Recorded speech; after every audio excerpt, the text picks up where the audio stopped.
Bom dia a todos. Obrigada por aguardarem. Sejam bem-vindos à teleconferência do Magalu referente aos resultados do quarto trimestre de 2021. Para aqueles que precisarem de tradução simultânea, basta clicar no botão Interpretation, através do ícone do globo na parte inferior da tela, e escolher o idioma de preferência, inglês ou português. Informamos que este evento está sendo gravado e será disponibilizado no site de RI da companhia no endereço ri.magazineluiza.com.br, onde já se encontram o release de resultados e a apresentação, ambos nas versões português e inglês. O link para a apresentação em inglês também está disponível no chat. Durante a apresentação, todos os participantes estarão com os microfones desabilitados. Em seguida, daremos início à sessão de perguntas e respostas. Para fazer perguntas, clique no ícone Q&A na parte inferior da sua tela. Escreva seu nome, empresa e idioma da pergunta. Ao ser anunciado, uma solicitação para ativar seu microfone aparecerá na tela e então você deve ativar seu microfone e seguir com a pergunta. As perguntas recebidas por escrito serão respondidas posteriormente pelo time de Relações com Investidores. Gostaria agora de passar a palavra ao Frederico Trajano, CEO do Magalu. Por favor, Fred, pode começar. Bom dia a todos. Muito obrigado por participarem do nosso call de resultados referente ao quarto trimestre de 2021, e o ano como um todo também. Estou aqui mais uma vez na presença dos nossos diretores executivos que estarão disponíveis aqui para responder as perguntas no final da nossa apresentação. Hoje, além da minha apresentação, a nossa gerente de RI, Vanessa Papini, vai fazer a parte dos resultados.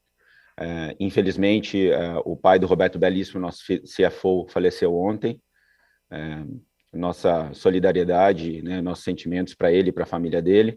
Hoje a Vanessa vai estar fazendo o papel dele e também participando do Q&A no final.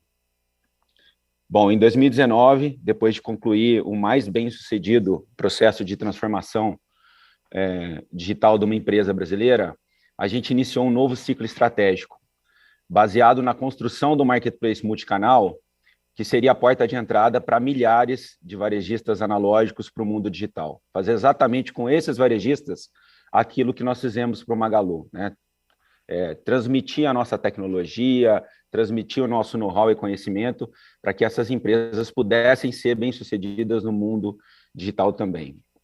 Essa estratégia envolvia também a diversificação de receitas e a ampliação radical de base de produtos, que a gente chama de Tem no Magalu, e serviços também oferecidos para os nossos mais de 37 milhões de clientes ativos.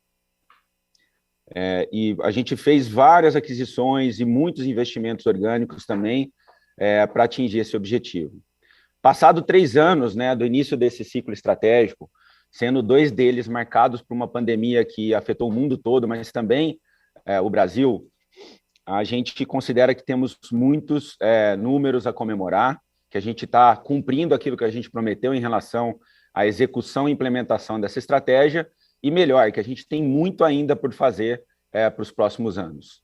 Eu vou dividir alguns desses números com vocês e um pouco do progresso dessa implementação desses ciclos estratégicos, que acho que corroboram bem aquilo que eu estou falando nesse início. Primeiro, é óbvio, eu queria destacar o crescimento. De novo, mesmo com 2 anos de pandemia, quando a gente compara o valor que a gente atingiu de GMV total, incluindo lojas físicas e online, a gente chegou a 56 bilhões de reais de GMV no ano de 2021, o dobro do ano de 2019, um crescimento de 28% em relação a 2020.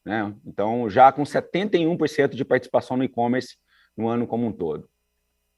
O grande, obviamente, um dos grandes motores de crescimento tem sido online. A gente dobrou o GMV total, mas a gente triplicou a venda do e-commerce de 2019 para 2021.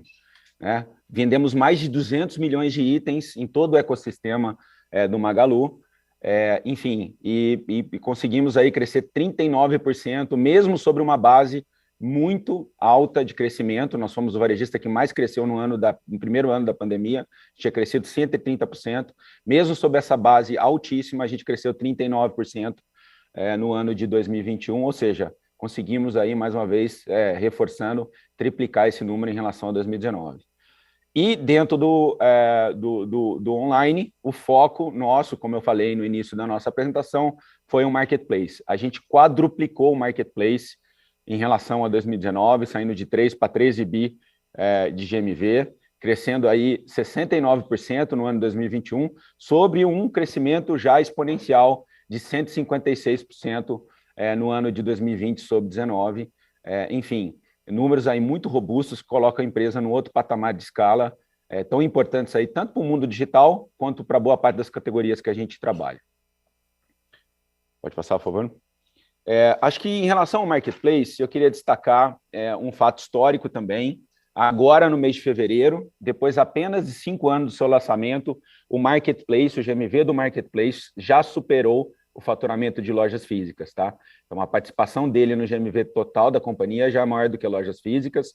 Lembrando que, primeiro, fevereiro foi um mês que a gente reprecificou tabelas de preço para seller, e ainda assim a gente teve um desempenho muito positivo, com crescimento acima do mercado aí, no que diz respeito ao marketplace, com margens muito melhores no canal marketplace do que a gente apresentou, do que a gente encontrou nos anos anteriores, que eram anos que estavam, obviamente, com muito mais competitividade, algumas plataformas até não cobrando fees de sellers, e também fazendo frete grátis, etc. Então, a gente conseguiu, mesmo com a reprecificação em fevereiro, atingir aí um volume de GMV maior do que o faturamento de lojas físicas, e também que lojas físicas, no mês de fevereiro, performou melhor do que no quarto tri do ano passado. Então, realmente, méritos aí para uma estratégia que vem dando certo. E eu vou detalhar um pouquinho de tudo que a gente tem feito aí para gerar esse crescimento destacado aí num canal tão importante para esse ciclo estratégico nosso, que é o Marketplace. Pode passar, por favor. Acho que a gente, obviamente, tem se destacado bastante na adição de novos sellers. Eu vou detalhar um pouquinho isso mais para frente, mas a gente saiu aí de 26 mil sellers para 160 mil sellers, né?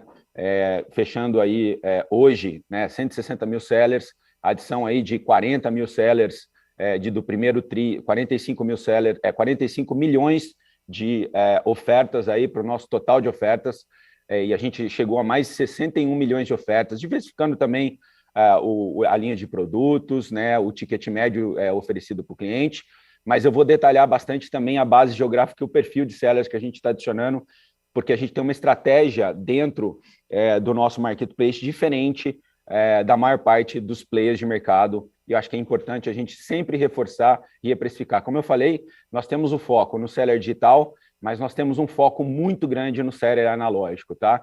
A gente criou, no início da pandemia, uma plataforma muito adequada e totalmente focada em sellers analógicos, que é o parceiro Magalu. Tá? Uma plataforma com stack tecnológico completo, que envolve faturador online, gestão de estoque, gestão de entregas, um stack muito diferente daquele stack que um seller digital nativo precisa. E, para vocês terem uma ideia, no ano passado, 80% dos sellers que a gente adicionou na plataforma vieram do parceiro Magalu, ou seja, são sellers analógicos que passaram, através do nosso marketplace multicanal, a poder oferecer os seus produtos que estão nos seus pontos físicos para clientes no mundo inteiro, através do mundo digital. Né? Esse número tende a crescer daqui para frente. Vou falar também a importância das lojas físicas na atração desses sellers. Um ponto interessante é que os sellers do parceiro Magalu, eles também têm um perfil diferente de mix de produtos. Hoje, a grande maioria dos produtos que estão entrando são produtos de cauda longa, não de categorias tradicionais, né? Com outro destaque, próximo slide, por favor, que esses sellers também nos dão, e diferente da boa parte do mercado de marketplace, duas características diferentes, mas a principal delas a gente tem uma base geográfica muito pulverizada. A gente está desconcentrando os sellers brasileiros da região de São Paulo e trazendo sellers de todas as partes do Brasil para oferecer os seus produtos para os clientes do Magalu, que também estão espalhados em todo o Brasil.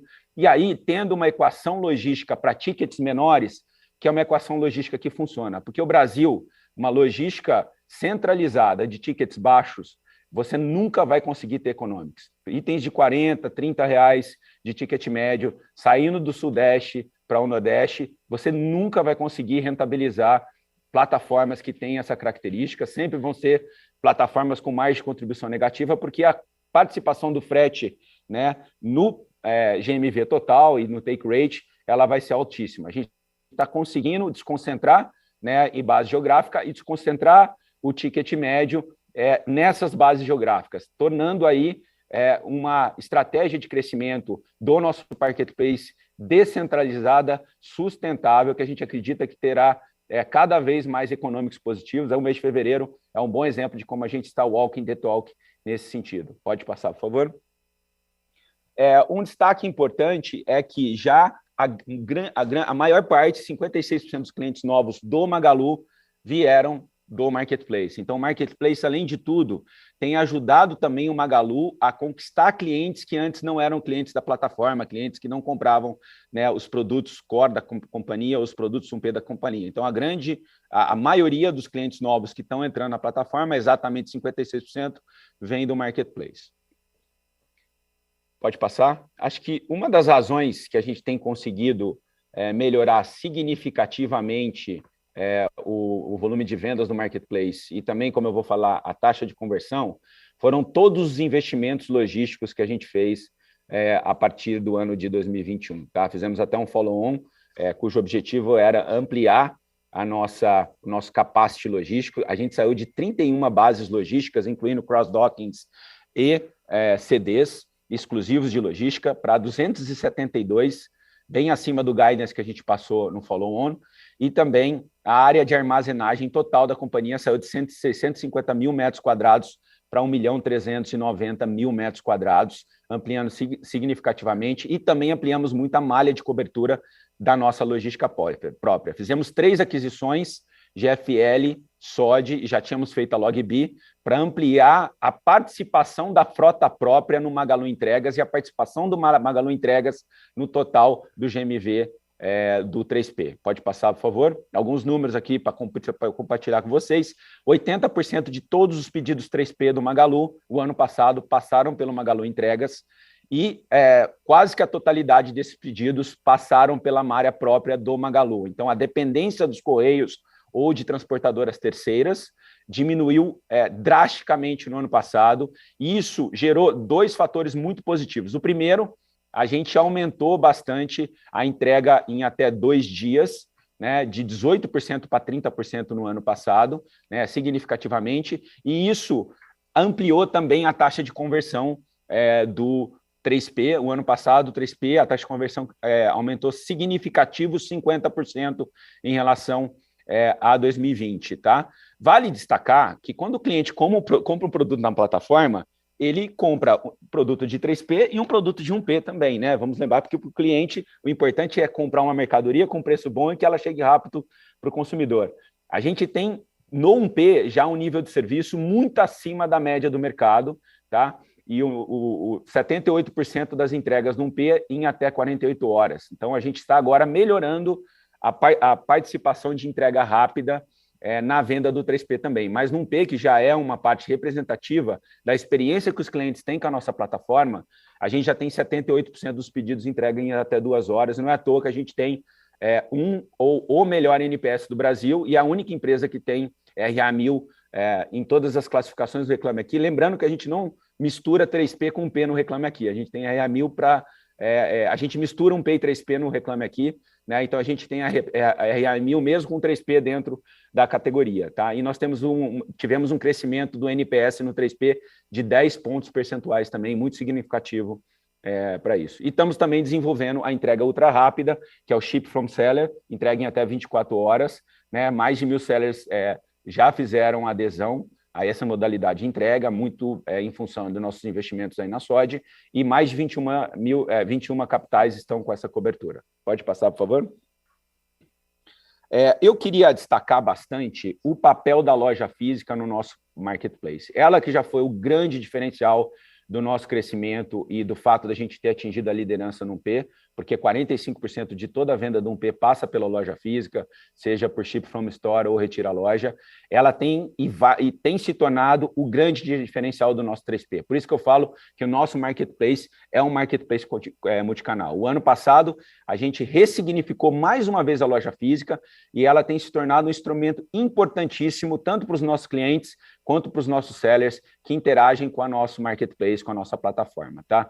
Eu queria destacar 2 pontos, né? O primeiro ponto, pode passar, por favor, é a transformação das lojas em agência Magalu. Hoje, 400 lojas se transformaram em agências Magalu e os sellers locais, que a própria loja traz para o ecossistema do Magalu, eles podem fazer o drop-off de mercadorias ao invés de uma agência dos Correios, numa agência Magalu.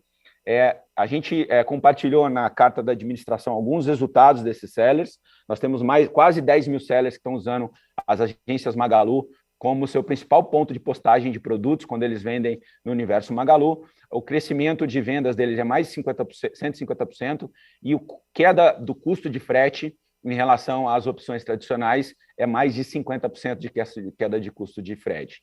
As lojas também são pontos de retirada por 3P, né? Então nós temos mais de 1.100 lojas habilitadas para retirar a loja 3P e quase 15% de tudo que a gente vendeu no 3P foi retirado em loja. Ou seja, aquele diferencial que fez do Magalu líder e uma referência no 1P do Magalu está sendo transportado também para o mundo do marketplace. A gente queria enfatizar a importância de que a loja hoje é muito mais do que um ponto de venda. Ela também é um ponto logístico, não só para o 1P, como para o marketplace também. Além de ponto de serviço para cliente, venda de produtos financeiros, né? Ela é muito mais do que um ponto de venda. Eu costumo dizer assim, as lojas, mesmo se todas forem break-even, nós estaremos felizes, porque a gente terá 1.500 pontos de coleta e às vezes mais, que a gente vai abrir mais, gratuitos, né? Então, ela tem um papel mais importante. É importante a gente entender que esse papel evoluiu, se transformou e se tornou um diferencial da companhia. Eu queria lembrar também que 50 mil dos sellers que entraram na plataforma entraram em função dos serviços de hunting da equipe de loja também. Então, um dos grandes responsáveis pelo crescimento de base sellers no ano passado foi a equipe de loja física, um time muito aguerrido e que está encarando a Magalu como uma empresa multicanal e não como uma empresa apenas de um ponto de venda de loja física. Pode passar, por favor? E eu queria detalhar que, embora, e a gente vai detalhar isso um pouco mais para frente, todas as dificuldades, aí, principalmente do último trimestre, a gente conseguiu manter, no ano como um todo, né, o faturamento das lojas até maior, né, do que 2019, tá? A gente cresceu 6% em relação a 2020, né? Que já tinha crescido 1% em relação a 2019. Então, as lojas físicas, a gente tem continuado ganhando market share, ela tem os faturamentos no ano como um todo se provou resiliente, tá? E a gente ainda acredita que, passado a ciclicalidade do momento, o faturamento vai voltar. Mas, de novo, ela tem um papel que vai além, né, de gerar mais contribuição para o negócio, ela tem um papel importante para todo o ecossistema. Pode passar? E agora eu queria destacar um pouquinho o segundo ponto. Eu falei bastante do marketplace multicanal, agora eu queria destacar todo aquele ponto importante que eu falei no começo da nossa conversa, da diversificação de receitas e da entrada de novas categorias e também de novas linhas de receitas e serviços aqui no nosso resultado. Fizemos uma série de aquisições, cerca de 20 aquisições ao longo desses últimos 2 anos, principalmente, né, algumas feitas antes desse período, como o Netshoes e Época, e a gente está abrindo um número que a gente não tinha aberto para o mercado ainda, né, que é para mostrar claramente que, embora a gente tenha, sim, ido muito bem nas categorias de bens duráveis e tomamos a liderança do setor nos últimos 2 anos, demoramos 6 décadas para ser líderes em bens duráveis, nossos desafios de diversificação de categorias estão indo muito bem, tá? E é importante a gente dar luz a isso, a gente dar visibilidade a isso.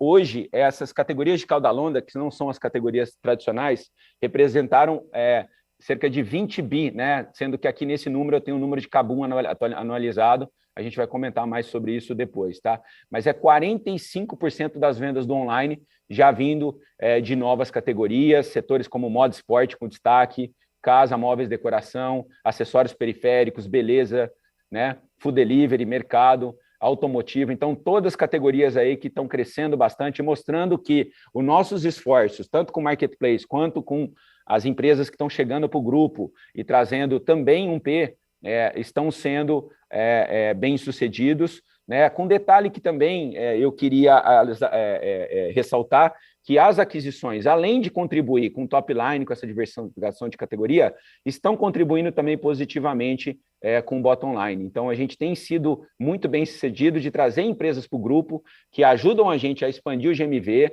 fontes de receita, mas que vão ajudar também a empresa a rentabilizar o seu negócio. E eu queria destacar que todas elas estão ou em linha ou acima das previsões originais de quando a gente comprou. A estratégia de aquisição já está colhendo frutos e os números corroboram isso que eu estou afirmando aqui na nossa apresentação. Eu vou citar uma a uma só para ilustrar um pouquinho do que a gente está falando. Queria começar com a Kabum. A Kabum, ela é a caçula aqui do grupo, entrou, embora a gente anunciou a aquisição em julho, né? A gente só conseguiu incorporar o nosso balanço a partir de 15 de novembro, então ela vai estar full, né, os 4 bi de MV da Kabum, né, e o resultado da Kabum vai ser incorporada nesse ano de 2022, mas é uma empresa que a gente falou aqui no qual que é a Disneylândia dos gamers, 4 bilhões de MV em 2021, lucro de 300 milhões, uma operação absolutamente eficiente, com clientes que são fanáticos pela companhia, 2 milhões de clientes, sendo que quase 70% desses clientes nunca compraram no ecossistema Magalu antes, tá? Então, ela traz uma base de clientes nova, diferente, fiel, e uma base de categorias que está crescendo exponencialmente no mundo, que a categoria de games é um sortimento totalmente complementar ao do Magalu, são acessórios de informática, acessórios que as pessoas compram principalmente para a prática de games, mas não só, tem gente que compra acessórios de informática para fazer mineração de Bitcoin, né? E a Kabum incorpora 20 mil itens de sortimento. Então, uma operação rentável, eficiente, com a base de clientes fiel, que vai agregar, e a gente ainda vai fazer muito e construir muito conjuntamente nesse universo do público gamer. Assim, tenho certeza que vai ser uma aquisição extremamente bem-sucedida, como foi, por exemplo, a aquisição da Netshoes. Tá? E a gente está comemorando aqui recordes de resultado, próximo slide, por favor, né? Nesse universo de lifestyle que a gente agregou, principalmente com a compra da Netshoes. A Netshoes teve recordes no ano passado, GMV de 4 bi em 2021. Ela deu o maior lucro da história, 135 milhões de lucro, já colhendo os frutos da integração com o universo do Magalu, integração de back-office, integração de logística, né, retira a loja, uma série de vantagens que ela sozinha não tinha, e integrada ao ecossistema do Magalu, ela incorporou e a gente conseguiu reduzir o SG&A, fora a gestão, obviamente, da equipe, foi muito boa. Ela adiciona 250 mil itens de sortimento, né, e 7 milhões de clientes ativos, né, uma base fiel, né, e um dos principais canais de esporte do Brasil, né, com uma participação de visita orgânica altíssima, mostrando aí a força de uma das principais marcas do e-commerce brasileiro. Vendemos mais de 10 milhões de pares de calçados esportivos no ano passado e 1 milhão de camisas de times de futebol, e somos responsáveis por gerenciar boa parte das lojas de clubes, que são lojas próprias dos clubes, a gente gerencia as lojas desses clubes. Como um bônus, né, uma opcionalidade da Netshoes, veio a Zattini, né, um dos principais canais de venda de moda do Brasil, né? E também toda uma equipe que trouxe o know-how, e que a gente também, com a Silvia, também trouxe uma equipe nova aqui para trabalhar uma das categorias que tem maior potencial de crescimento no e-commerce brasileiro. A gente atingiu no ano passado 1 bi de GMV em moda no Magalu, 170% de crescimento em relação ao ano anterior, temos mais de 300 marcas disponíveis, mas eu queria destacar o Marketplace de moda.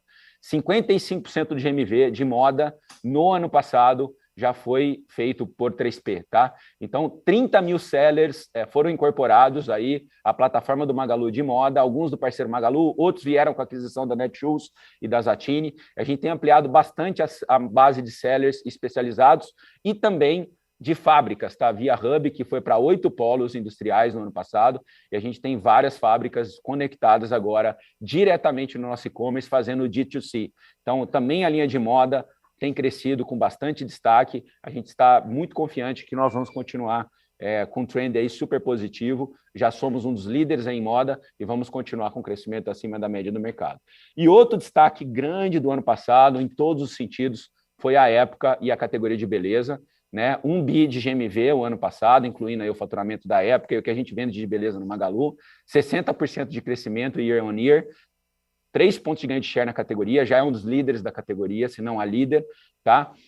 E também lucrativa e rentável. Então, Netshoes, Época, Kabum, todos ativos adicionados ao ecossistema do Magalu, adicionando top e bottom line. Ao todo, as categorias de lifestyle já estão contribuindo com 6 bi em vendas para a companhia, numa combinação muito forte aí de 1P e 3P, e que tem muito potencial ainda para crescer para frente. Lembrando que essas categorias são subpenetradas no Brasil. Pode passar?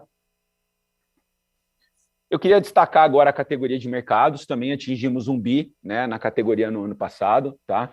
É o GMV de mercado aí no todo o ecossistema. A gente comprou no ano passado a VIP Commerce, que é uma plataforma de e-commerce que ajuda varejistas analógicos de produtos, né, de supermercados a entrarem no mundo online. Ela é a única plataforma especializada em supermercados do Brasil, né? Fez um GMV, né? Esses clientes fizeram um GMV de 330 milhões, lembrando que VIP Commerce hoje ainda é o modelo SaaS, foi o crescimento de 200% para esses clientes, né? 190 milhões de itens vendidos, 280 cidades atendidas.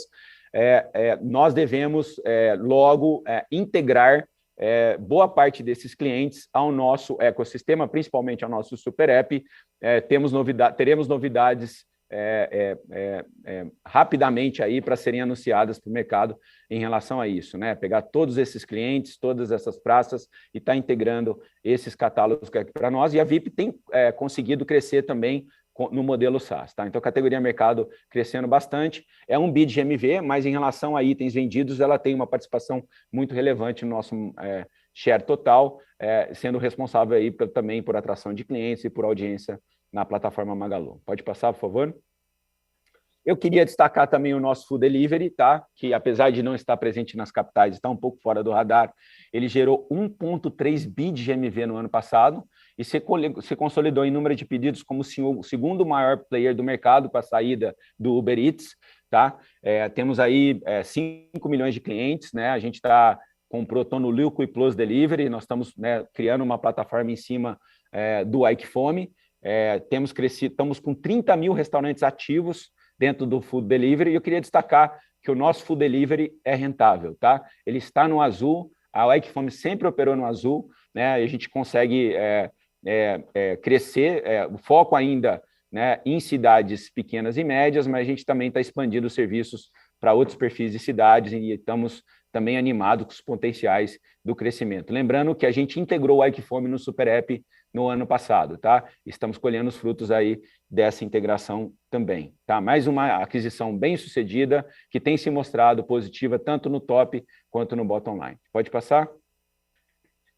Eu queria destacar também, né, as nossas iniciativas de ads, tá? A gente comprou 3 canais de conteúdo ao longo dos últimos anos. O Canaltech é um dos mais portais de conteúdo do Brasil, com mais de 25 milhões de visitantes no único mês. Estilo The Look, canal de conteúdo totalmente especializado na área de moda, que tem ajudado bastante nossos esforços em ser relevantes nessa categoria, porque na categoria de moda não é só produto, você precisa muito de conteúdo também, né? E tem uma audiência super qualificada. E um dos canais mais adorados do Brasil, que é o Jovem Nerd, que tanto o Jovem Nerd com o Canaltech, agora com a adição de Kabum, vão ter ainda mais representatividade para o nosso ecossistema. Tá? Ao todo, incluindo a audiência desses 3 canais, de todos os canais dos nossos portais, Kabum, Netshoes, Época, Zattini, nós tivemos mais de 450 milhões de acessos no mês de dezembro de 2021, sendo aí talvez um dos ecossistemas de maior audiência do Brasil, e já conseguimos no ano passado, em parte com a nossa plataforma, em parte com os esforços específicos de publicidade, vender 100 milhões de reais em publicidade no ano passado. Esse número tende a crescer significativamente ao longo dos próximos anos, principalmente com o desenvolvimento de novos features de autosserviço na plataforma, de inclusão do Magalu Pagamentos na plataforma e de novos espaços de real estate que a gente está dando para a nossa plataforma do Magalu Ads, que vai facilitar muito que sellers do Magalu e anunciantes externos possam anunciar em todas as plataformas e, obviamente, com um ecossistema tão grande, com tanta audiência quanto esse, né, muitos anunciantes e sellers vão ter que querer estar juntos, tá? Vários funcionalidades que a gente está fazendo, a gente está muito entusiasmado, né, com a diversificação de receita e já com esse número de 100 milhões que, em relação ao padrão brasileiro, já é significativo e vai continuar crescendo. Pode passar. E, por final, eu queria destacar a nossa fintech, que atingiu um volume expressivo de 65 bilhões de TPV no ano passado. A gente lançou aí as maquininhas do MagaluPay, muito focado para aqueles sellers analógicos, conta PJ também, estamos no processo aí de lançar agora nesse ano, né? Ela foi rentável no ano passado, a gente chegou a bater agora praticamente 5 milhões de contas digitais criadas no Super App, que é o MagaluPay, já está aumentando também significativamente o IPP, a participação do MagaluPay dentro das compras feitas por cliente, e a integração do MagaluPay com o Pix ajudou bastante, o cash-in, né?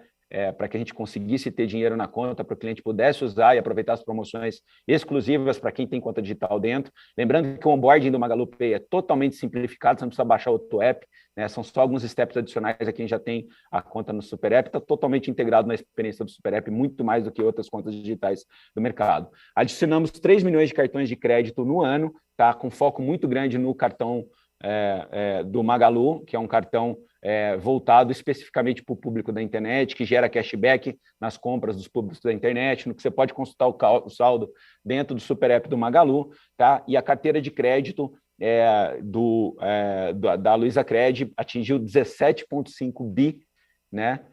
No ano passado, já um número muito maior do que boa parte dos neobanks brasileiros, mostrando aí o potencial do nosso ecossistema de escalonar esse negócio. Então, a fintech está indo muito bem também, pode passar.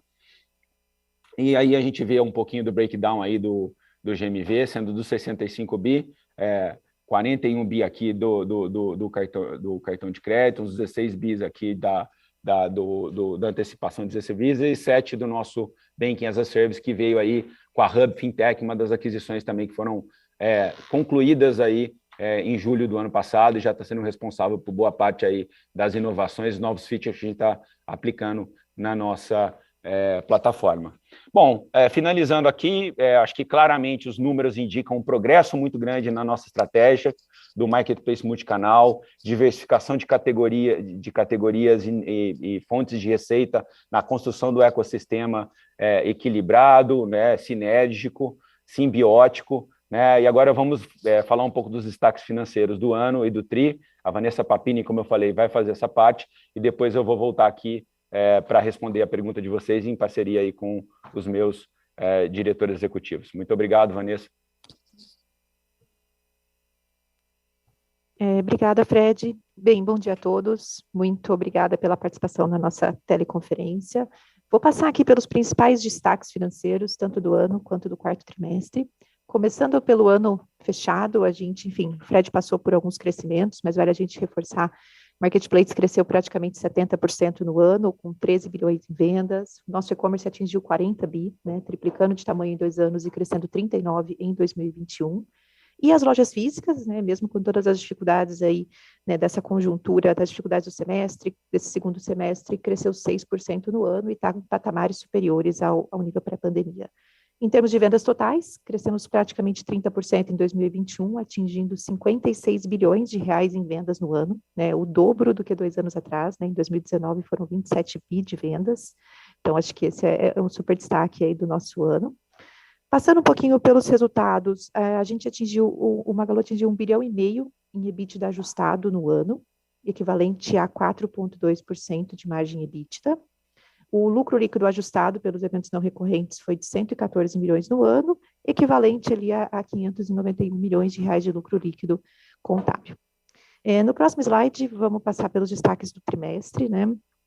E as vendas, então assim, o Marketplace continua um super destaque, cresceu 60% no trimestre, chegando a mais de 4 bilhões de reais em vendas no TRI.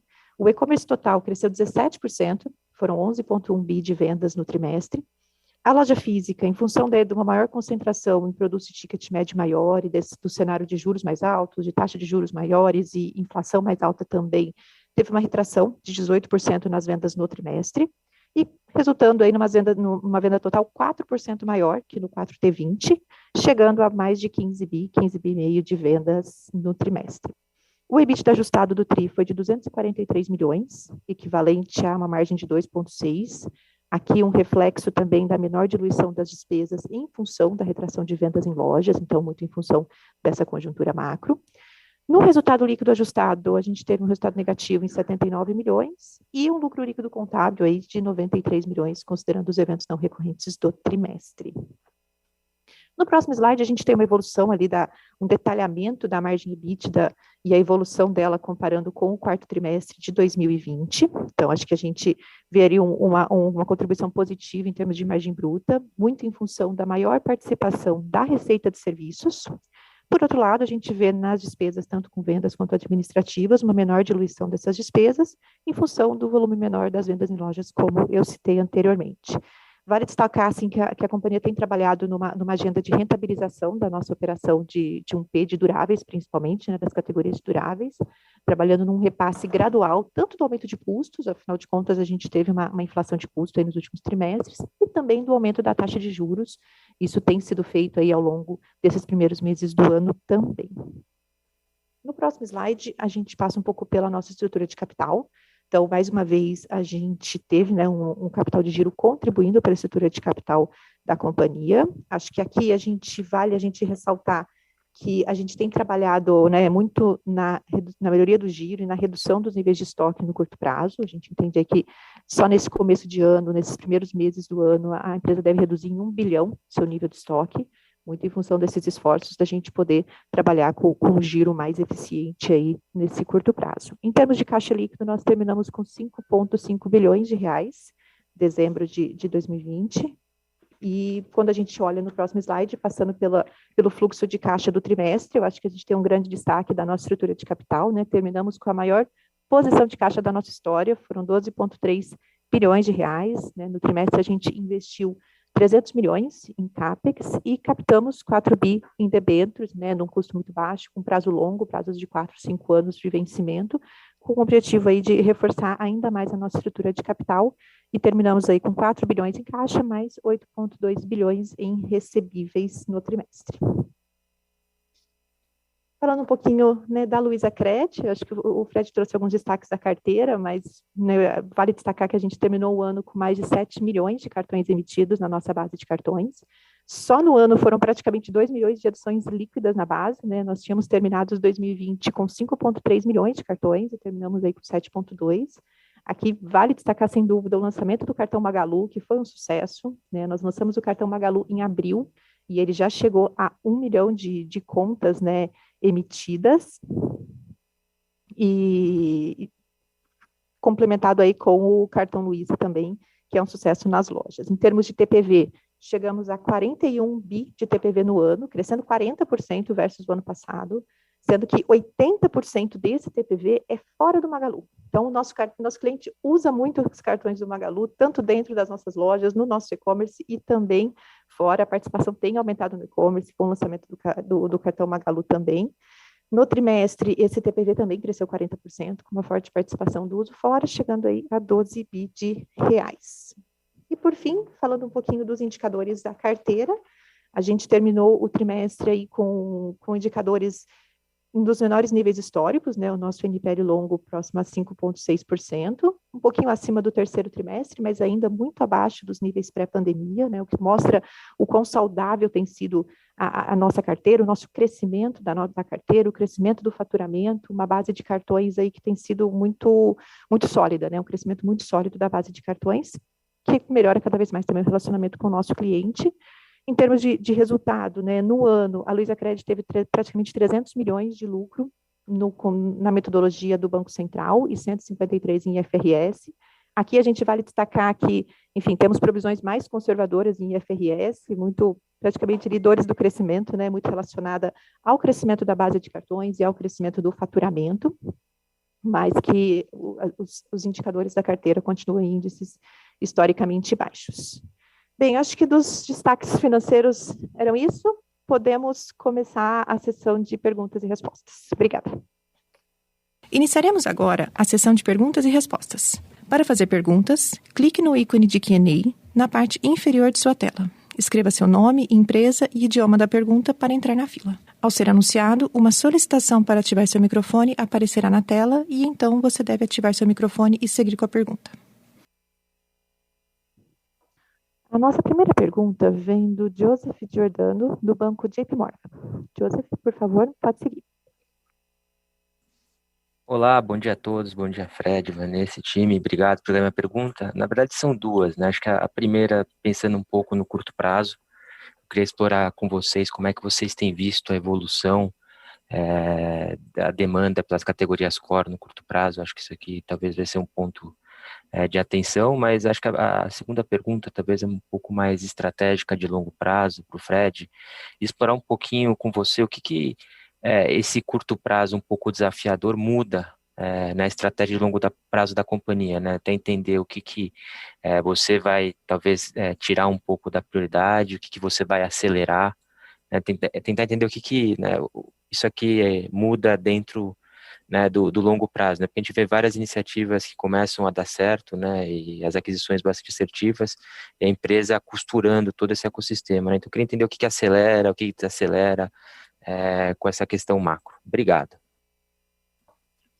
Joseph, muito obrigado pela pergunta. Bom dia. Eu acho que no último call de resultados já falei muito de curto prazo. Acho que eu fui super extensivo, quase um macroeconomista, e também gastamos bastante tempo aí da carta falando sobre isso. Acho que nada mudou significativamente do último call para agora, né? A situação é a mesma, eu não quero me delongar muito em relação a isso. Acho que a única diferença significativa é que a gente está preparado para o que está acontecendo, né? E quando foi no segundo semestre do ano passado, de certa maneira, o que se apresentou de cenário macroeconômico foi absolutamente surpreendente para a gente, principalmente na intensidade da mudança, tá? Do headwind que aconteceu aí no segundo semestre. A gente não estava preparado, acho que ninguém estava, nem os grandes gestores de fundo, de hedge funds brasileiros estavam preparados porque aconteceu com inflação e juros, todo mundo teve aí que rever seus portfólios, tá? Acho que a diferença principal, nada mudou, né, em relação à situação de curto prazo que está nos noticiários todos os dias. O que mudou é que a gente está preparado para isso e a gente está fazendo, né, os ajustes que a Vanessa já citou, né, para, enfim, rentabilizar a operação, para, né, adequar o capacity para o tamanho da demanda agora. Em relação à estratégia, é até o contrário, não muda absolutamente nada. Como eu fiz questão de colocar na minha apresentação e na carta, na mensagem da administração também, a estratégia desde 2019 está em diversificação de categorias.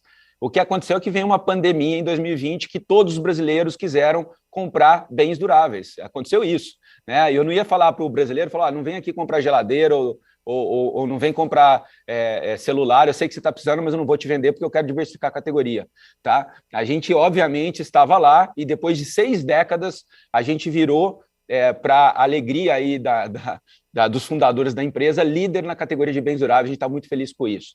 Claro, é um setor cíclico, tem uma certa ressaca da pandemia, mas quando esse setor voltar, quando a economia vai bem, esse setor vai muito melhor do que a média também, a gente vai estar muito bem posicionado para capturar o próximo ciclo de crescimento brasileiro. Vamos ter que estar preparado para alguns, né, algum período que eu não sei exatamente quanto, porque, de novo, eu não quero ser macroeconomista nesse call, talvez um tri, não sei, né, para isso.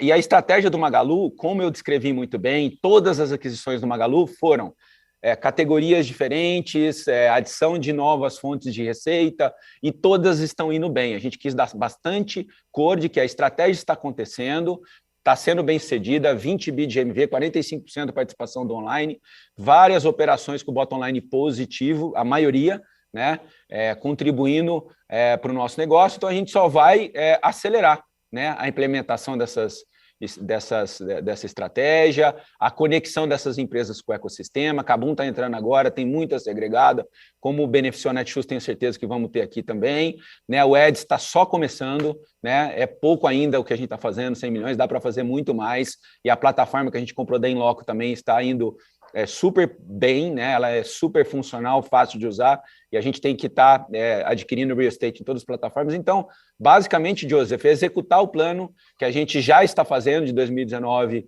a 2022 e continuar seguindo diligentemente. E, obviamente, implementando um marketplace multicanal, né, que está trazendo sellers de todas as partes do Brasil, com um foco muito especial para aquele seller analógico. Então, basicamente, é não mudar a estratégia, continuar executando com disciplina, né, e tendo paciência aí com as categorias tradicionais, com a parte tradicional do negócio, que a gente sabe que é cíclica, a gente está aberto há mais de 10 anos, a gente já passou por esses ciclos, quando a gente é capital de fechado, a gente passou por outros ciclos também, né, nessa fase é difícil, quando passa também, todo mundo quer estar na categoria.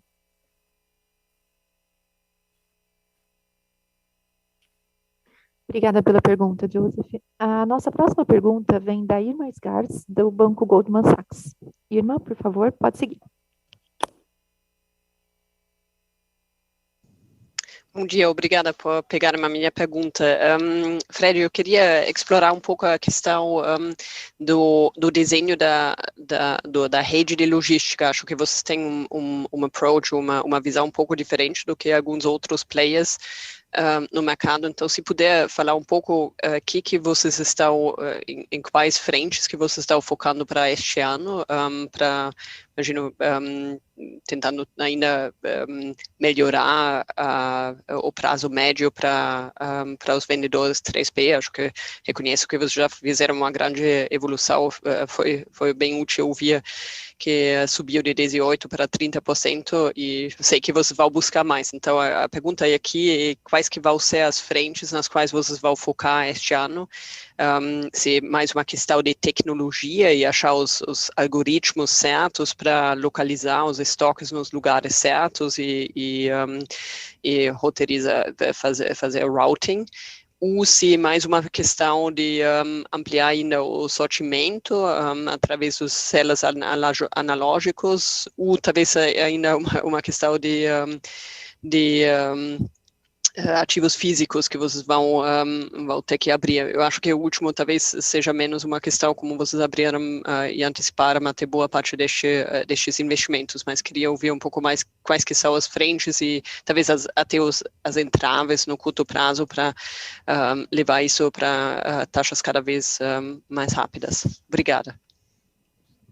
Bom, Irma, bom dia, muito obrigado pela pergunta. Acho que, enfim, uma pergunta que a gente tem recebido bastante, né, de investidores. Acho que a gente está colocando alguns números importantes que a gente não tinha aberto antes também para esclarecer a nossa estratégia. Eu acho que eu queria destacar primeiro, né, a ampliação da malha, tá? Acho que capacity logística é super importante. A gente ampliou de 30, né, cross-dockings e CDs para 272, tá?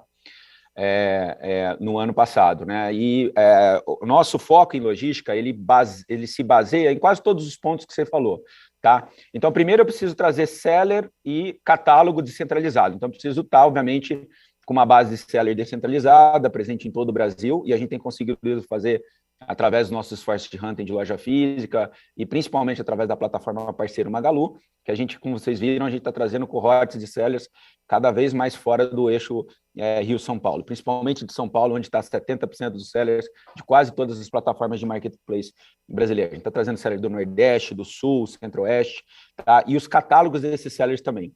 Depois, assim, as unidades logísticas de cross-docking ajudam a gente coletar desse seller e redespachar isso rapidamente na nossa rede, sem necessariamente, mas a gente vai dar essa oportunidade de ter que armazenar a mercadoria, até porque esse seller já tem essa mercadoria armazenada no ponto de físico. Então, ter uma logística com bastante fluxo e com pouco estoque, né, é uma logística que a gente está desenhando, né?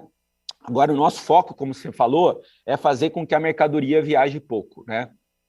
Então, se o cliente de Franca, do interior de São Paulo, estiver comprando um produto que está disponível num fulfillment em São Paulo, ou está disponível no seller analógico na cidade de Franca, a gente quer despachar essa mercadoria da cidade de Franca, evitando aqui um transporte desnecessário dessa mercadoria, porque a gente sabe que no e-commerce, né, e agora com a gasolina subindo, né, o principal custo do e-commerce é despesa de transporte. Então, quanto menos essa mercadoria viajar, e quando eu falo de tickets menores aí, que a gente está falando de 30, 40 reais, mais ainda, esse produto, para distâncias muito grandes, é impossível se rentabilizar para um seller ou para uma plataforma de marketplace, tá?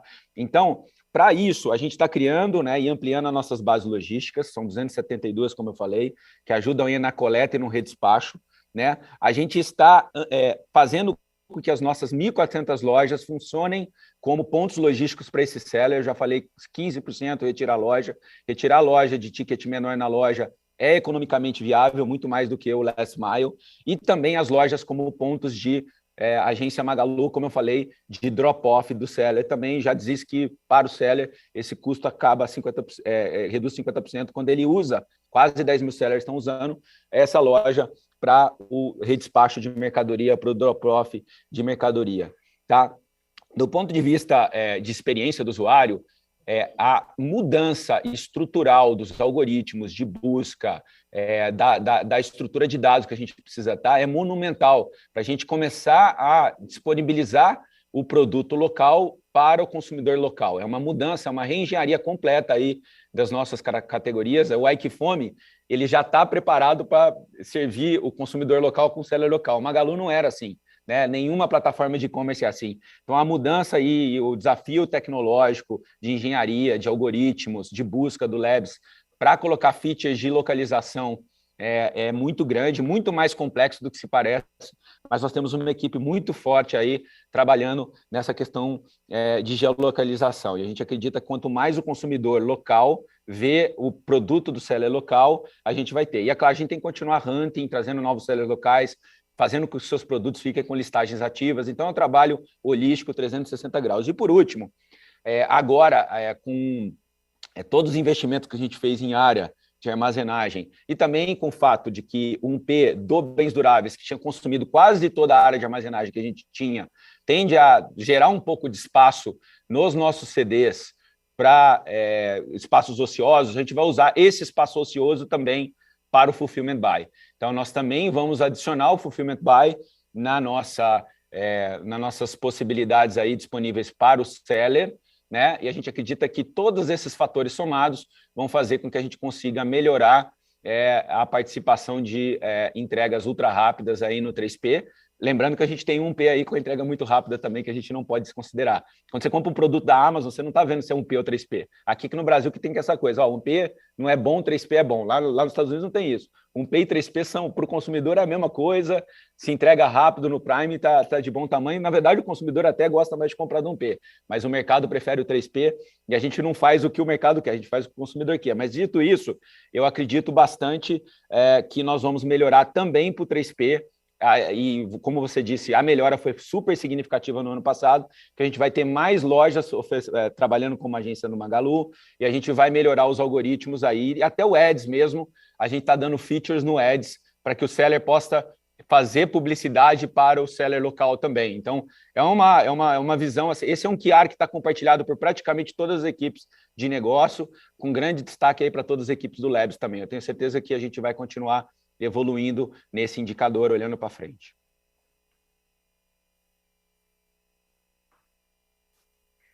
Obrigada pela pergunta, Irma. A nossa próxima pergunta vem da Maria Clara, do Banco Itaú. Maria Clara, por favor, pode seguir.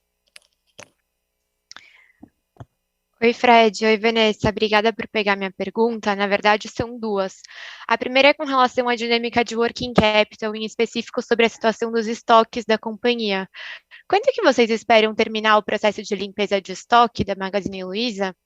E a segunda é com relação ao futuro da loja física. Então, com o ecossistema multicanal ganhando cada vez mais força e as vendas do marketplace superando aí o faturamento das lojas físicas em fevereiro, o que a gente pode esperar quanto ao futuro dessa divisão no longo prazo? Obrigada. Obrigada, Maria Clara. Eu vou começar por aqui, depois o Fred responde a segunda pergunta. Bem, sobre os estoques, eu acho que vale ressaltar que em dezembro, no fechamento do ano, né, no fechamento de dezembro, a gente consolidou os estoques da KaBuM nesse número de dezembro, né, o fechamento da transação foi próximo do dia 15 de dezembro, então, em termos de resultado, foram só 15 dias, mas o balanço a gente consolidou, então isso acaba impactando o número nominal quando a gente olha esse estoque. E também o Magalu se prepara para a liquidação fantástica, né? A liquidação ela é importante para vender, para desovar estoque, né? Poder vender mostruário, mas também a gente compra bastante produto, então a gente também se preparou para a liquidação. Esses são dois pontos para a gente lembrar quando analisar o estoque de dezembro, tá? Ao longo do trimestre, a gente teve uma redução de giro, quando a gente usa giro comparável, excluindo esses efeitos, a gente teve uma melhora de giro de estoques durante o quarto trimestre, mas esse trabalho ele continuou muito forte ao longo dos primeiros meses do ano. Tá? Acho que a gente se propôs a fazer uma redução de estoques, a adequar o estoque para essa nova, né, para essa realidade de vendas do 1P de duráveis, tanto de loja quanto do e-commerce. Esse trabalho ele foi muito intenso também no comecinho do ano. A liquidação foi uma data importante para essa redução de estoques. Afinal de contas, a gente teve uma excelente performance de vendas nas lojas e que foi importante para a gente vender esse estoque que estava parado. A gente destacou também no release que com esses esforços, nos primeiros meses do ano, a gente já deve ter uma redução significativa de R$1 bilhão em estoque nominal aí nesses primeiros meses do ano, trazendo aí para um patamar que a gente entende ser muito mais adequado para a nossa operação, muito mais leve, um giro muito mais ágil aí para o nosso dia a dia. Bom, obrigado pela pergunta. Em relação ao futuro da loja física, eu acho que eu já falei, eu vou reforçar alguns pontos aqui e vou pedir para o Fabrício Garcia complementar aqui todos os trabalhos que eles têm feitos aí para a adaptação da loja para esse conceito, né, para ressignificar ela nesse novo patamar. Primeiro, assim, eu já reenfatizei a importância estratégica da loja como diferencial do nosso marketplace, tá? Ponto de postagem de produtos, retirada de produtos, fundamental para 1P, crescentemente fundamental para o 3P, apoio de hunting, e um canal extremamente bem sucedido em venda de produtos financeiros também. Então, ela é muito mais do que um ponto de venda de produto físico, ela é um ponto de serviço e venda de produtos financeiros e um ponto de apoio aí para sellers e para nossa operação de e-commerce também. Então, ela é cada vez mais fundamental para o nosso processo. Eu queria reforçar que a gente tem uma disciplina muito grande, né, no que a gente faz em loja. As nossas lojas são muito enxutas, tem área de metragem pequena, custo de metro quadrado abaixo ou no mesmo patamar de centros de distribuição que estão fora dos centros comerciais, né? A gente tem um custo por metro quadrado baixíssimo, e boa parte dos custos de loja são variáveis. A gente consegue adequar o capacity para a demanda que ela está gerando no momento. Então, acho que elas são pontos fundamentais, né? Como eu falei, se elas estiverem break-evadas, já temos diferencial competitivo significativo, que são 1.400 pontos de serviços logísticas gratuitos aí para o nosso ecossistema. Mas eu queria chamar o Fabrício para contribuir aqui com a resposta e dizer todos os esforços que a gente tem feito aí de loja física em todos os seus aspectos. Fabrício? Bom dia, pessoal. Obrigado pela pergunta. Bom, o Fred já colocou bastante sobre a loja. Acho que a gente conseguiu encontrar o papel dela. De fato, a gente inseriu ela no nosso ecossistema nos últimos 2 anos, né? Então, um grande ponto de apoio para logística e para 3P. Acho que a loja também ainda tem uma concentração grande de vendas nos produtos core do Magalu, que a gente está numa situação de mercado um pouco complexa. Assim que o mercado melhorar, tenho certeza que a loja também vai melhorar, né? Então, isso é cíclico. A gente tem trabalhado em algumas lojas, alguns pilotos, de inserir novas categorias nas lojas. A gente tem sido muito bem sucedido, né, nesse processo. Então, para o futuro, a gente deve colocar algumas novas categorias e tirar um pouco a concentração do core business, dos produtos do core business do Magalu, né? Além disso, a gente tem investido bastante em tecnologia, melhorando muito a nossa produtividade, né? Principalmente no back-office, que é toda a área de apoio. Então, a gente consegue operar a loja com menos pessoas, o que reduz o nosso custo, além dessa disciplina que o Fred falou. A gente abriu aí, as últimas 400 lojas que a gente abriu foram organicamente, né? Então, a gente conseguiu abrir com um custo baixo e com uma operação rentável. E acho que, por fim, tem o tema do crédito, né? A população de baixa renda no Brasil, ela precisa de crédito e a loja é o grande, onde ele consegue ter o crédito para consumir. Então, eu acho que isso deixa a loja ainda mais resiliente. Então, acho que são esses pontos para contribuir aí com a resposta do Fred.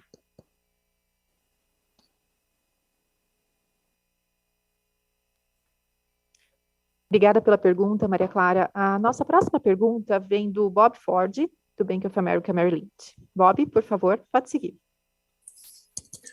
Obrigado. Desculpa.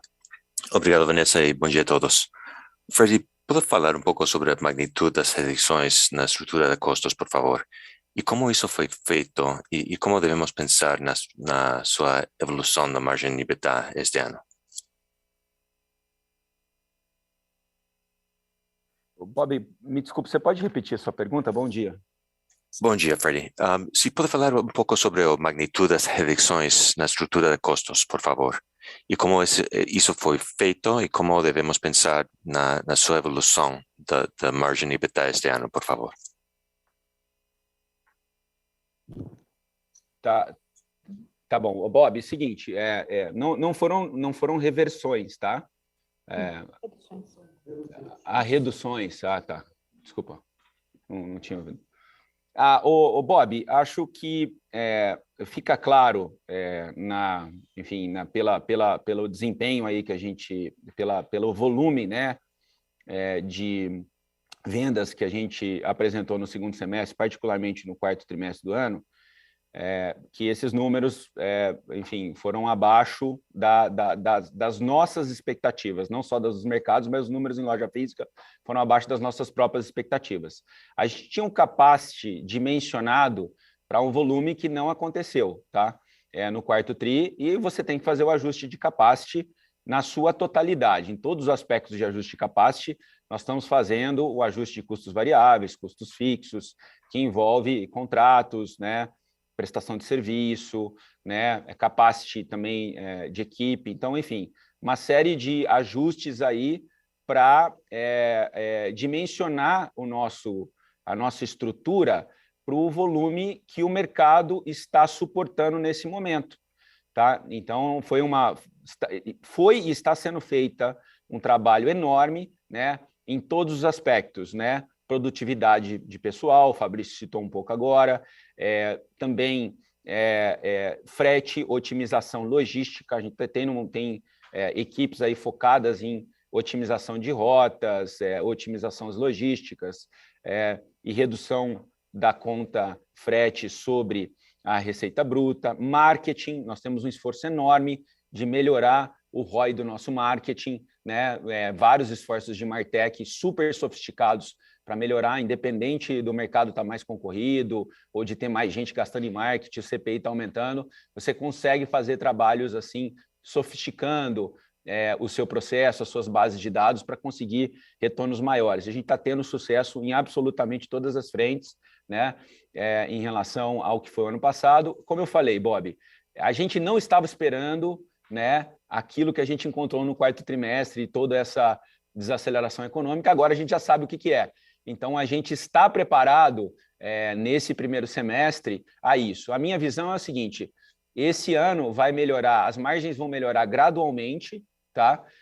Obviamente, o primeiro trimestre ainda, a gente, como a Vanessa falou, temos ainda ajustes de estoque a fazer, parte de alguns ajustes de capacity ainda foram feitos no primeiro trimestre desse ano, tá? Mas a gente já está vendo aí uma melhora em relação ao que aconteceu no quarto trimestre, expressiva, né, principalmente a partir agora do mês de março, tá? E a gente acha que isso vai continuar com o tempo, né, a melhorar à medida que a gente for assim tendo sucesso nas nossas iniciativas, né, de aumento de eficiência, tá? Se a economia não está boa, você tem que fazer a sua lição de casa aqui dentro da companhia, né? Otimizar, racionalizar, né? Melhorar a participação, né, de vendas com juros, reduzir vendas sem juros. Tem uma série de iniciativas aqui que a companhia está fazendo para tentar, melhorar aí os padrões, né, e adaptar, né, o core principalmente, porque você sabe que as novas iniciativas, como eu mostrei, elas estão indo muito bem sucedidas, tanto no top quanto no bottom line,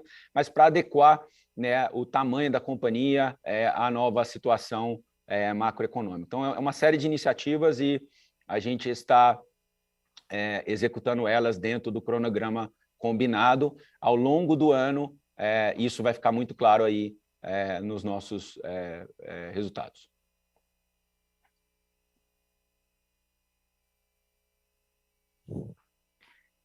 Obrigada pela pergunta, Bob. A nossa próxima pergunta vem do Ruben Couto, do Banco Santander. Ruben, por favor, pode seguir. Opa, sai do Bom dia, pessoal. Acho que é um complemento nessa pergunta de margem e do ponto de vista de geração de caixa para o ano de 22. Vocês podem falar um pouco mais sobre como essas alavancas de melhoria de margem, essa normalização pós primeiro semestre de 22, que deve ser difícil, se a gente pode esperar um segundo semestre já melhorando em termos de geração de caixa, e quais outras alavancas aqui que são importantes para poder trazer de volta a uma geração de caixa? É o marketplace ganhando relevância, é a redução da própria relevância do P, enfim, queria cruzar um pouco desse seu comentário, Fred, sobre retomada gradual de margem, mas também da ótica de geração de caixa. Consegue ajudar nesse sentido, por favor? Sim, bom dia, muito obrigado. Vou começar a responder a sua pergunta, depois a Vanessa me complementa, tá?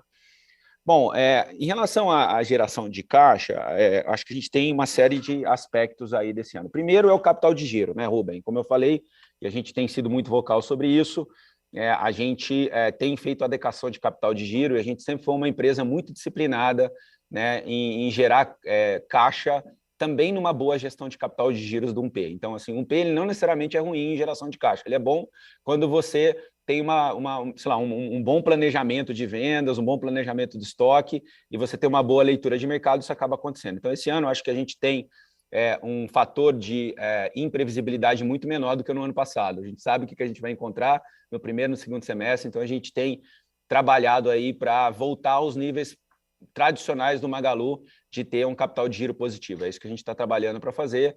Temos ainda um ajuste a fazer no primeiro trimestre, principalmente, que é normal, é um trimestre que consome caixa por conta aí do ciclo natural da companhia, mas a gente está muito focado em voltar a ter os nossos padrões normais de capital de giro do passado. Tem uma série de outras iniciativas de caixa, monetização de ativos. O DIFAL do ano passado, ele não virou caixa, ele era de depósito judicial. Esse ano, em várias praças, o DIFAL vai ser caixa, né? Então, e outros ativos judiciais também que podem ser monetizados. Obviamente, no nosso caso, sem deságio, né?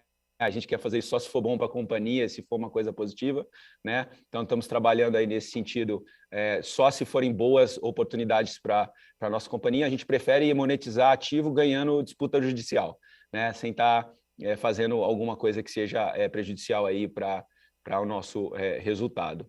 E também eu vejo uma série de benefícios no Marketplace. No ano passado, o Marketplace não foi bom para a geração de caixa, na verdade, porque como o mercado inteiro estava fazendo take rate zero, né, frete grátis, ele mais consumia caixa do que contribuía para o caixa. Como eu falei, em fevereiro a gente mudou as nossas tarifas e ele está agora contribuindo positivamente, então ele tende a ser o que ele sempre devia ser, um modelo econômico de geração de caixa positivo, porque o mercado esse ano está muito mais racional e jogando menos para a torcida. Então, eu vejo aí como positivo dentro desse contexto, ele deve contribuir sim para o caixa, mas não é que ele é bom e um P é ruim, depende de como você opera um P e depende de como você compete. Você pode ter um P bom gerador de caixa, o 3P mau gerador de caixa, dependendo como você opera esses dois canais. É um desafio, é muito trabalho da equipe, o cenário torna todas essas conquistas mais difíceis, só que a gente tem um time muito forte, muito aguerrido, tá?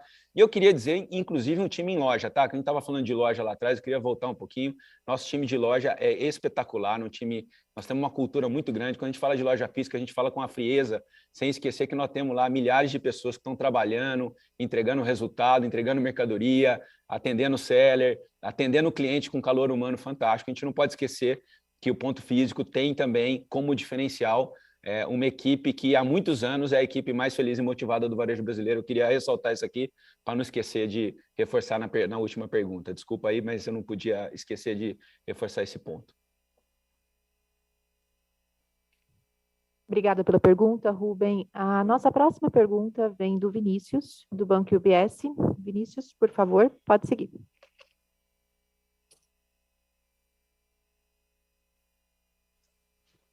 Olá, bom dia a todos, obrigado por pegar a minha pergunta. Vocês mencionavam no call anterior uma Black Friday um pouco mais premium, então eu só queria pegar um pouco como que está a cabeça da companhia com relação a esse mix de produtos. Vocês pretendem focar ainda um pouco mais em produtos mais premium aqui nas categorias mais core? E o que você vê em termos de ambiente competitivo em geral? Você tem visto talvez a competição um pouquinho mais agressiva? E se eu puder fazer uma outra pergunta, Fred, você poderia comentar um pouco sobre as iniciativas aqui para aumentar o tráfego orgânico da companhia? Obrigado.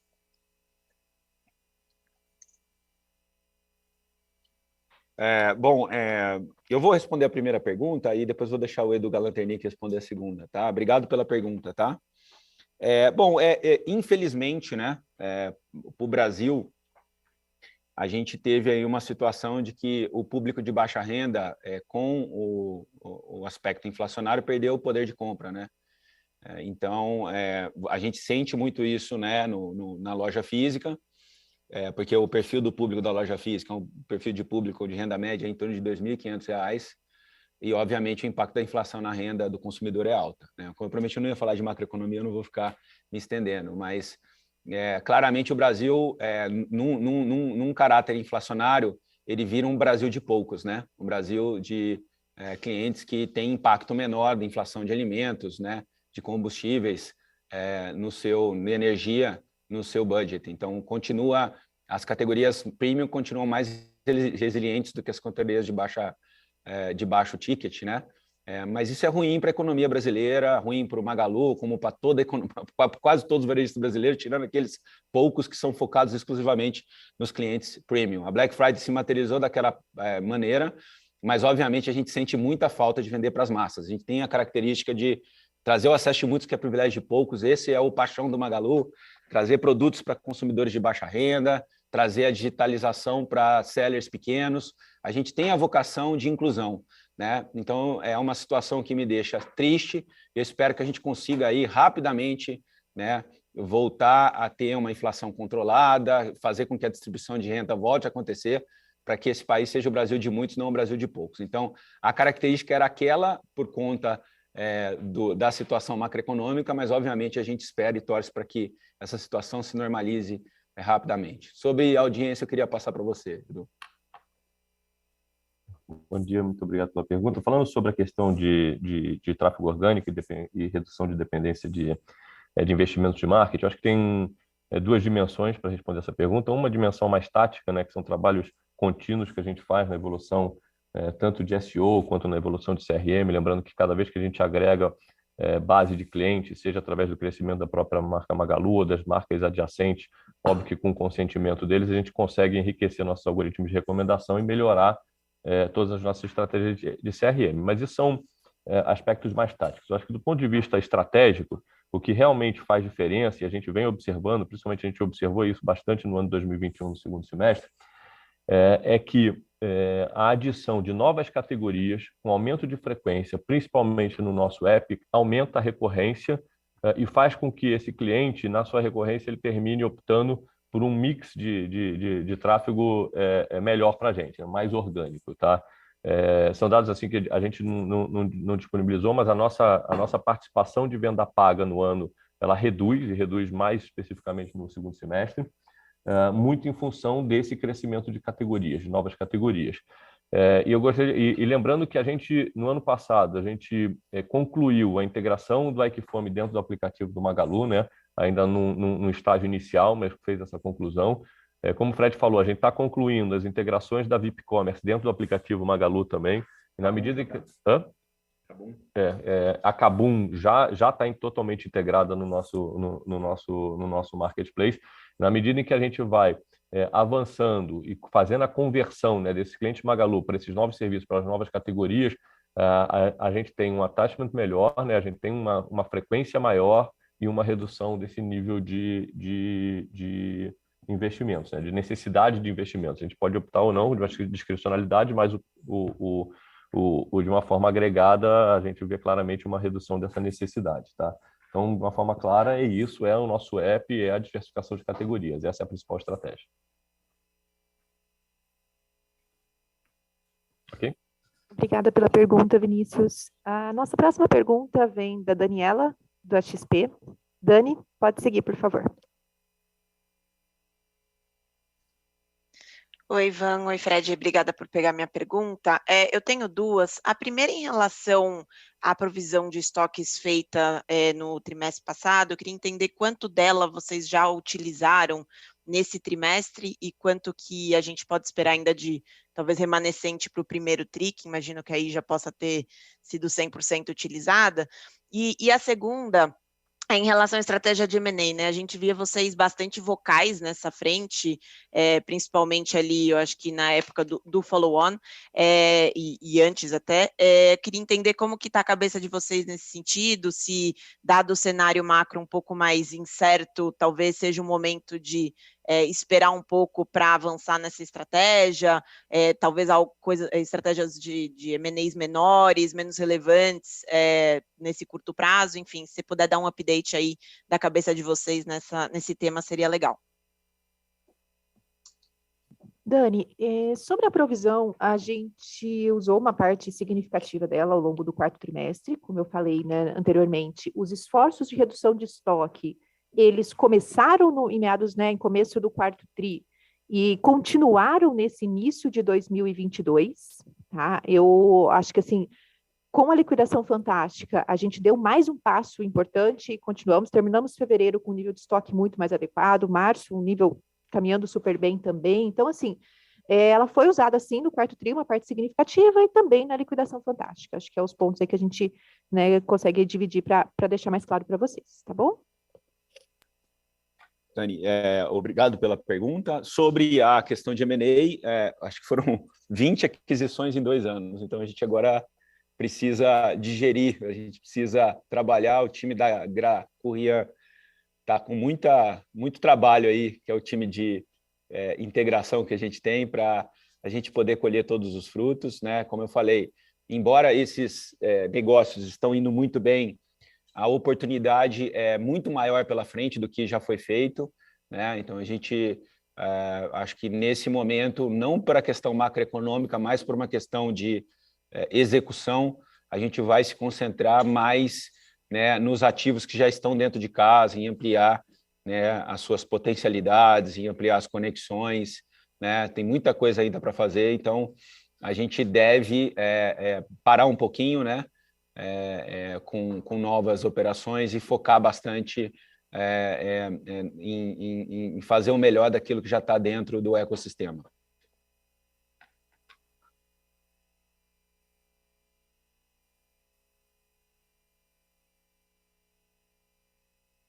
Obrigada pela pergunta, Dani. A nossa próxima pergunta vem do João Soares, do Citibank. João, pode seguir, por favor. Bom dia, obrigado por pegar a pergunta aqui. Tenho alguns pontos rápidos aqui. O primeiro é explorar um pouco esse crescimento do 3P. Acho que foi bem positivo nesse trimestre. Acho que é importante a gente entender quais são os principais drivers desse crescimento de 3P. Se ele é realmente a entrada desses novos sellers aí que vocês fizeram bastante hunting, né, nesses últimos meses. Se isso aqui é um seller legado que está vendendo mais, ou a maturação de alguns sellers recentes. Se a gente puder ter um pouco mais de cor no crescimento desses 3P, acho que é interessante. Entender também, Fred, esse monte de iniciativa, esse monte de serviço que vocês estão fornecendo, quando a gente olha, né, a agência Magalu, própria venda de publicidade que vocês estão fazendo, então tem bastante serviço aqui que vocês estão evoluindo. É importante a gente entender como que isso reflete no take rate, né, na comissão que vocês estão cobrando hoje dos sellers, isso é importante também. E um último ponto, se me permitirem, sobre o curto prazo, Fred, não quero insistir muito, sei que ainda está imprevisível, mas acho que ultimamente a gente tem visto a partir de fevereiro uma melhora no fluxo de loja, algumas empresas do setor tendo um discurso um pouco mais otimista. Então, se a gente puder ouvir um pouco do teu lado, se vocês compartilham desse otimismo, seria interessante também. Obrigado. Obrigado pela pergunta, João. Eu vou passar a primeira, eu vou deixar o Leandro Soares, responsável pelo nosso marketplace, responder a tua primeira pergunta, acho que ele vai dar mais cor. Aí depois eu volto para responder a segunda, tá bom? Leandro? Olá, muito obrigado pela pergunta. O crescimento do marketplace, ele tem as duas componentes, como você menciona, ele tem uma componente, sim, de novas safras. A gente adicionou uma quantidade grande de sellers ao longo do ano, então eles começam aos poucos e depois de alguns meses já estão vendendo num ritmo acelerado, e uma componente de safras antigas. Acho que a gente mostrou nos nossos cohorts que tem um pouquinho de cada uma e a gente consegue ver que isso vem uma componente das duas das duas partes, né? Tanto os novos como os antigos. Eu acho que essa que é a parte saudável e a descentralização para a gente começar a servir outras regiões do Brasil a custo acessível. Acho que em setembro também a gente fez a nossa política de frete grátis, que acelerou uma parte desse processo, no qual a gente oferecia frete grátis para até 100% de descontos para os nossos parceiros, o que agora, a partir de fevereiro, a gente atualizou para oferecer até 75% de desconto nas tarifas de frete.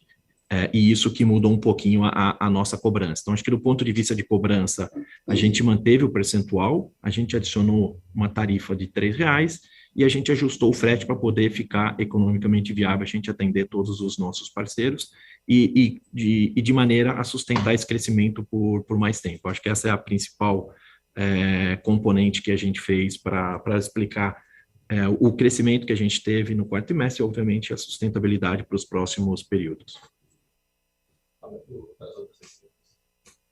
Encerramos neste momento a sessão de perguntas e respostas. Gostaria de passar a palavra para o Frederico Trajano para as considerações finais. Por favor, Fred, pode prosseguir.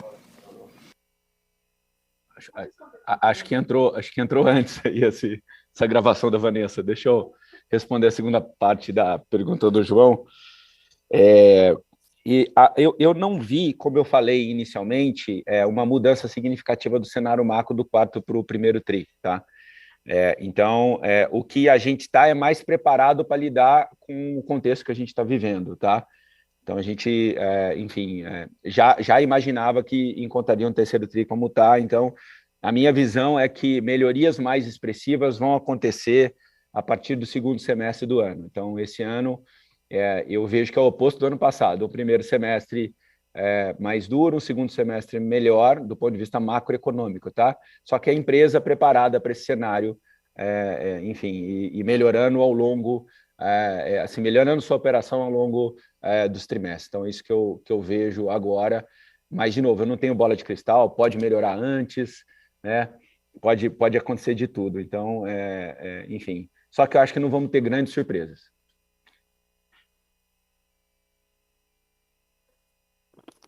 João, obrigada pela pergunta. Bem, encerramos agora a sessão de perguntas e respostas. Fred, vamos para o fechamento. Isso, queria agradecer a todos vocês por participarem do nosso call de resultados, né? A todos aqui os diretores também que participaram, todos os funcionários da equipe do Magalu também que estão trabalhando fortemente aí para implementar nossa estratégia. Dizer que a gente, obviamente, entende aí todos os desafios e contextos de curto prazo, mas estamos absolutamente motivados e animados em implementar nossa estratégia e seguir aí, né, o nosso filme, né? Ao invés de olhar a foto, vamos olhar o filme, e o filme é um filme bonito. Tá bom? Bom dia a todos vocês, muito obrigado. A teleconferência do Magalu está encerrada. O time de Relações com Investidores continua à disposição para responder as demais dúvidas e questões. Agradecemos a participação de todos e tenham um bom dia.